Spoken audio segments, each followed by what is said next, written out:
नमस्कार. सात जन्माची सतीश आणि प्रीती भाग 87 मध्ये तुम्हा सर्वांचं स्वागत आहे. मनाली असं म्हणता सोनालीचा चेहरा बदलला होता. सोनालीच्या चेहऱ्यावरचं हसू नाहीसं झालं. डोळे थोडे मोठे झाले, हात थरथरायला लागले होते. तेव्हा सगळ्या मुली तिच्याकडे पाहू लागल्या. काय झालं सोनाली? मनाली काय म्हणत आहे? असं सगळ्या मुली तिला विचारू लागल्या. फोन ठेवता सोनाली खुर्चीवरच बसली. अगं सांग ना, काय झालं? केतकीने काळजीने विचारलं. सोनाली हळू आवाजात म्हणाली, मनाली येऊ शकत नाही. काय? सगळ्या एकदम ओरडल्या. का? अचानक काय झालं? सोनाली पुढे म्हणाली, मनालीची मम्मी काल रात्री बाथरूममध्ये घसरून पडली आणि आता हॉस्पिटलमध्ये ऍडमिट आहे. त्यामुळे मनाली म्हणते मी येऊ शकत नाही. हे ऐकता सगळे डोक्याला हात लावत खाली बसले. कोणीच काही बोलत नव्हतं. मग आता काय करायचं? नीताने हळूच विचारलं. सोनाली डोक्याला हात लावत म्हणाली, मनाली म्हणत होती आता तुमच्यापैकीच कोणीतरी नवरी व्हा. हे ऐकता सगळ्या स्तब्ध झाल्या. काय? आता कोण नवरी होणार? इतकी तयारी करून ड्रामा कसा कॅन्सल करणार? सगळ्यांच्या चेहऱ्यावर चिंता होती.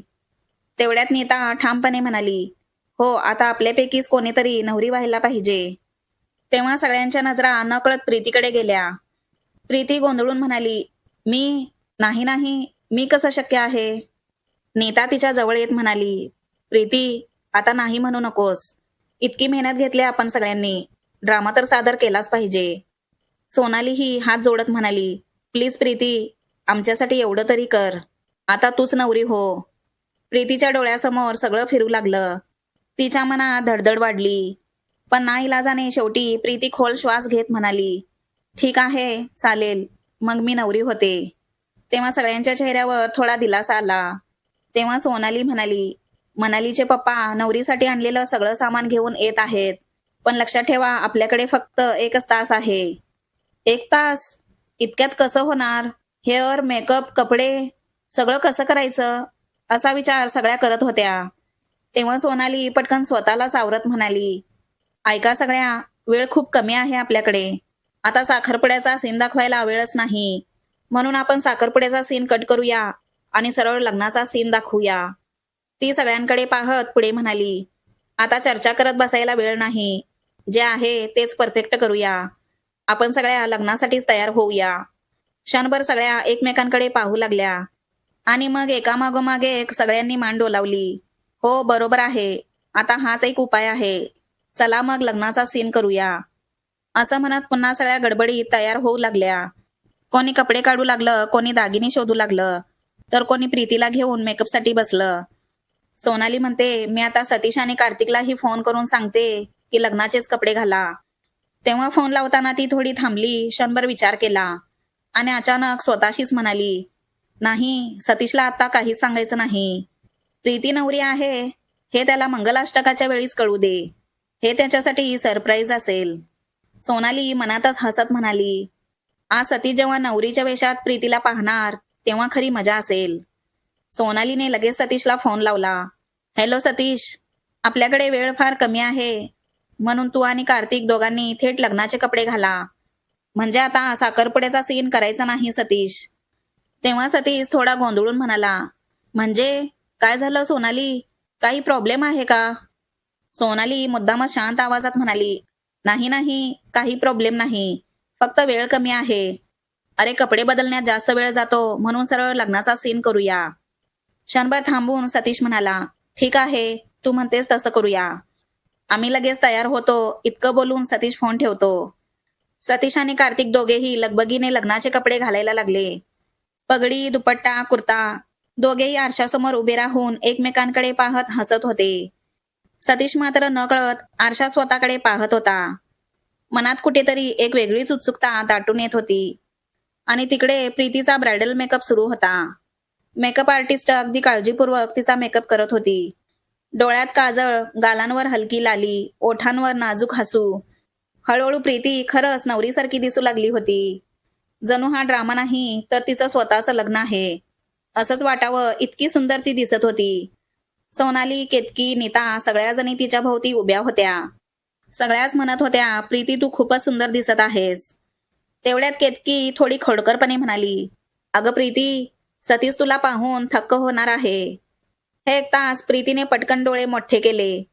ती थेट केतकीकडे पाहत लाजत म्हणाली, अगं काय बोलतेस तू? असं काही नाही. असं म्हणत तिने नजर खाली घातली. गालांवर हलकीशी लाली पसरली. लाजून ती हलकेच हसली. ते पाहून सगळ्या जणी हसल्या. त्या हशामध्येच प्रीतीच्या मनातली धडधड आणखी वाढत गेली होती. आणि ते पाहत उभी असलेली नीता मात्र मनातच हळूच हसली. हा किती मोठा योगायोग आहे. सतीश ज्या क्षणाची वाट पाहत होता तो क्षण अखेर आला. नाटकाच्या निमित्ताने का होईना, पण आज प्रीती त्याची नवरी बनते. तिला ही भूमिका नको होती, ती नाही म्हणत होती. घाबरत होती, पण कदाचित हीच देवाची इच्छा असावी. आणि म्हणूनच शेवटी प्रीतीच नवरी झाली. असा विचार मनात येताच नीताच्या ओठांवर हलकसं हसू उमटलं. थोड्याच वेळात सगळ्यांचे कपडे, दागिने आणि मेकअप पूर्ण झालं. आणि आता सगळेजण ड्राम्यासाठी परफेक्ट दिसू लागले होते. तेवढ्यात बाहेर कार्यक्रमाची तयारी पूर्ण झाली होती.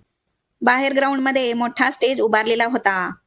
लाईट्स, माईक, साऊंड सिस्टीम सगळं नीट सेट केलेलं होतं. स्टेजवर रंगीत दिवे उजळले होते आणि संपूर्ण ग्राउंड कार्यक्रमाच्या वातावरणाने भरून गेलं होतं. हळूहळू सगळे विद्यार्थी, प्राध्यापक आणि स्टाफ जमू लागले होते. काही वेळात संपूर्ण ग्राउंड खचाखच भरून गेला होता. चहूकडे गोंगाट, हसू, गप्पा, सगळ्यांच्या चेहऱ्यावर कार्यक्रमाची उत्सुकता स्पष्ट दिसत होती. प्रीती मात्र शांत बसून आरशात स्वतःकडे पाहत होती. तेव्हा तिच्या मनात एक वेगळाच विचार घोळत होता. नवरीच्या वेशात मला पाहून सतीश काय म्हणेल? तो हसणार की फक्त मला बघतच राहणार? तो विचारच तिच्या चेहऱ्यावर नकळत लाजरीशी स्मितरेषा आणत होता. कार्यक्रम सुरू होण्याची वेळ झाली आणि सादरीकरण करणाऱ्या सगळ्या ग्रुपची एकच धावपळ सुरू झाली. तेव्हा प्राचार्य स्टेजवर आले. सगळीकडे शांतता पसरली आणि ते हसत म्हणाले, आजचा हा कार्यक्रम केवळ मनोरंजनासाठी नाही, तर विद्यार्थ्यांच्या कलागुणांना व्यासपीठ देण्यासाठी आहे. तुमचं टाळ्यांचं पाठबळच आमच्या कलाकारांची खरी ताकद आहे. इतकं बोलून त्यांनी कार्यक्रमाची अधिकृत सुरुवात जाहीर केली. संपूर्ण ग्राउंड टाळ्यांच्या कडकडाटाने दुमदुमून गेलं. अँकरचा आवाज संपूर्ण ग्राउंडमध्ये घुमला. आता आपल्या कार्यक्रमातील पहिलं सादरीकरण शेती आणि शेतकऱ्याच्या जीवनावर आधारित कष्टाची माती हा सुंदर कार्यक्रम सादर होणार आहे. तर त्यातील सर्व कलाकारांनी त्वरित स्टेजवर यावं. टाळ्यांच्या गजरात तो ग्रुप स्टेजवर आला आणि सादरीकरणाला सुरुवात झाली. शेतकरी, माती आणि कष्ट यांची कथा मांडणारं ते सादरीकरण अगदी साधं पण मनाला भिडणारं होतं. शेतीचं महत्व आणि शेतकऱ्यांचं जीवन थोडक्यात पण प्रभावीपणे मांडण्यात आलं होतं. हे सादरीकरण संपता संपूर्ण ग्राउंड जोरदार टाळ्यांच्या कडकडाटाने भरून गेलं. तेव्हा अँकर पुढे हळूवार आवाजात म्हणाला, आता स्टेजवर सादर होणार आहे भावनांना हळू स्पर्श करणारा, प्रेम आणि लयीचा सुंदर संगम, मुलींचा ग्रुप डान्स स्पर्श. स्पर्श या डान्समध्ये मुलींच्या हालचाली हळूवार आणि भावपूर्ण होत्या. तालावर जुळलेली नाजूक पावलं आणि एकसारखा डान्स, यातून प्रेम, लाज आणि भावना सहजपणे दिसून येत होत्या. कुठेही गडबड नव्हती. सगळं शांत, मऊ आणि मनाला भिडणारं होतं. प्रेक्षकही त्या भावनांच्या लयीत नकळत गुंतून गेले होते. सगळ्या प्रेक्षकांनी टाळ्यांनी त्यांना दाद दिली. अँकर पुढे म्हणाला, आता पुढचं सादरीकरण आहे लग्नाच्या नात्यावर आधारित समाजाला एक संदेश देणारा भावनिक ड्रामा. या ड्राम्याचं नाव आहे 7 जन्माची. तर यातील कलाकारांचं टाळ्यांच्या गजरात स्वागत करा. हे ऐकताच बॅकस्टेजवर बसलेल्या प्रीती आणि तिच्या मैत्रिणींच्या मनाची धडधड वाढली होती आणि त्यांचा क्षण जवळ आला होता. अनाउन्समेंट होता. स्टेजवर एकदम हालचाल सुरू झाली. 5 मिनिटात लग्नाचा सीन उभा करायचा होता. त्यामुळे सगळं ठरलेल्या प्लॅनप्रमाणे झपाट्याने होत होतं. आधी मागचा काळा पडदा बाजूला सरकवला गेला. मधोमध लाकडी चौकट उभी करण्यात आली. तीच मंडपाची रचना होती. 2 जणांनी झटपट फुलांच्या माळा आणि तोरण मंडपावर अडकवली. स्टेजच्या एका बाजूला पाट आणि छोटा हवनकुंड ठेवला गेला. समोर लाल केशरी कपड्याने सजवलेलं आसन मांडण्यात आलं. एक जण रांगोळीचा तयार डिझाईन पटकन खाली ठेवत होता, तर दुसरा तांब्या, कलश आणि अक्षता योग्य जागी मांडत होता. सगळ्या लाईट्सही बदलल्या गेल्या होत्या. पांढऱ्या प्रकाशाऐवजी आता उबदार पिवळसर दिवे लावले गेले, ज्यामुळे संपूर्ण स्टेजला लग्नाचा साज चढला होता. तर संगीत टीमने लग्नाच्या पार्श्वसंगीताची फाईल रेडी ठेवली. माईक थोडासा पुढे सरकवला गेला आणि सगळं नीट दिसतंय ना याची शेवटची नजर फिरवली गेली. अगदी 5 मिनिटात रिकामं स्टेज आता पूर्ण लग्न मंडपासारखं दिसू लागलं होतं. शेवटी सतीशने नकळत एक दीर्घ श्वास घेतला.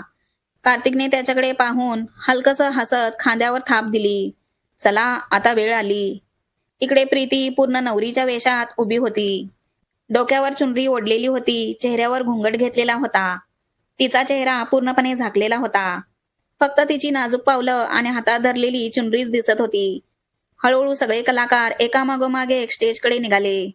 लग्नातील भराडी, मैत्रिणी, नातेवाईक सगळे आपापल्या भूमिकेत रंगलेले होते. आणि शेवटी घुंगट घेतलेली नवरी प्रीती सगळ्यांच्या मध्ये सावकाश पावलं टाकत स्टेजवर आली. आता सतीश आणि प्रीतीचं हे लग्न नेमकं कसं पार पडेल? सतीशला प्रीतीला नवरीच्या वेशात पाहून काय वाटेल? तो क्षण त्यांच्या नात्याला कोणतं वळण देईल? याच्यासाठी तुम्हाला पुढचा भाग ऐकावा लागणार आहे. पण तोपर्यंत या भागासाठी एक लाईक आणि चॅनलला सबस्क्राईब करा.